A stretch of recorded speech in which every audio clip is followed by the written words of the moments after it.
രാവിലെ ഉണ്ടാക്കിയ ചപ്പാത്തി ബാക്കിയുണ്ടെങ്കിൽ വൈകുന്നേരം പിള്ളേർക്ക് വീണ്ടും അത് കഴിക്കാൻ ഭയങ്കര മടിയായിരിക്കും അല്ലേ. അങ്ങനെയുള്ള സമയത്ത് ഞാൻ എന്താ ഇങ്ങനെ ചെയ്ത് കൊടുക്കാറുണ്ട് കേട്ടോ. ആദ്യം കുറച്ച് വെളിച്ചെണ്ണ ഒഴിച്ച് അതിലേക്ക് കടുക് പൊട്ടിക്കാം. എന്നിട്ട് നീളത്തിലരിഞ്ഞ് ഒരു സവാള ചേർത്ത് കൊടുത്ത് ഒന്ന് വഴറ്റിയെടുക്കാം. ഇനി നമുക്കിതിലേക്ക് കുറേശ്ശെ വെജിറ്റബിൾസ് ഇട്ട് കൊടുക്കാം കേട്ടോ. ഞാനിപ്പോൾ ഇവിടെ അരമുറി ക്യാപ്സിക്കം അരിഞ്ഞത് ഇട്ട് കൊടുക്കുന്നുണ്ട്. മക്കൾക്ക് ക്യാപ്സിക്കത്തിനോട് അത്ര വലിയ താല്പര്യം ഇല്ലെന്നുണ്ടെങ്കിൽ അതിന് പകരം നമുക്ക് ക്യാരറ്റ് ഇട്ട് കൊടുക്കാം, അല്ലെങ്കിൽ അവർക്ക് ഇഷ്ടമുള്ള ഏത് വെജിറ്റബിൾസ് ആണെങ്കിലും ഇട്ട് കൊടുക്കാം കേട്ടോ. ഞാനിപ്പോൾ എൻ്റെ ക്യാരറ്റ് ഉണ്ടായില്ല, അതുകൊണ്ടാണ് ഞാൻ ക്യാരറ്റ് ഇടാഞ്ഞത്. അപ്പോൾ ഞാൻ ഇത് ഇട്ട് കൊടുത്തു, ക്യാപ്സിക്കം ഇട്ട് കൊടുത്തു.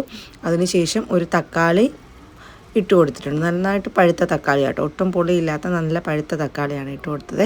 ഇനി നമുക്കിത് രണ്ടും കൂടെ ഒന്ന് വഴറ്റിയെടുക്കാം. എന്നിട്ട് കുറച്ച് ഉപ്പും കൂടെ നമുക്ക് ഇട്ട് കൊടുക്കാം. ഈ വെജിറ്റബിൾസിലൊക്കെ ഒന്ന് പിടിക്കട്ടെ.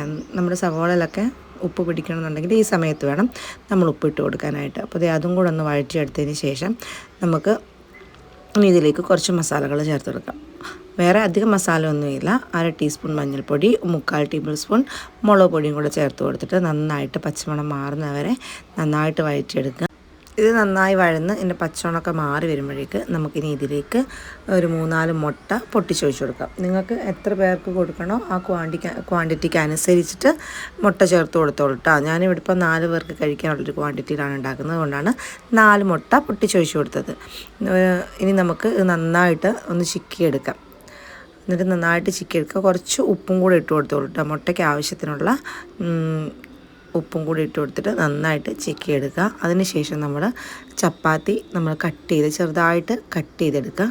അതും കൂടി ഇട്ടിട്ട് നന്നായിട്ട് മിക്സ് ചെയ്തെടുക്കുക. അത്രയേ ഉള്ളൂ, നമ്മുടെ റെസിപ്പി റെഡി ആയിട്ടുണ്ട്. മക്കൾക്കൊക്കെ എന്തായാലും ഇഷ്ടപ്പെടും. ഇതുവരെ ചപ്പാത്തി കൊണ്ട് ഇങ്ങനെ ട്രൈ ചെയ്തിട്ടില്ലെങ്കിൽ മസ്റ്റായിട്ടൊന്ന് ട്രൈ ചെയ്തോളൂ.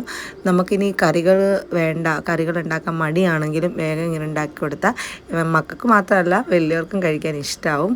എന്തായാലും ഈ റെസിപ്പി ഒന്ന് ട്രൈ ചെയ്ത് നോക്കിക്കോളൂ. എന്നിട്ട് നിങ്ങളുടെ ഫീഡ്ബാക്ക് എന്താണെന്ന് വെച്ചാൽ കമൻറ്റ് ചെയ്തോളൂ. അപ്പോൾ അടുത്ത വീഡിയോയിലൂടെ നമുക്ക് വീണ്ടും കാണാം. Thanks for watching.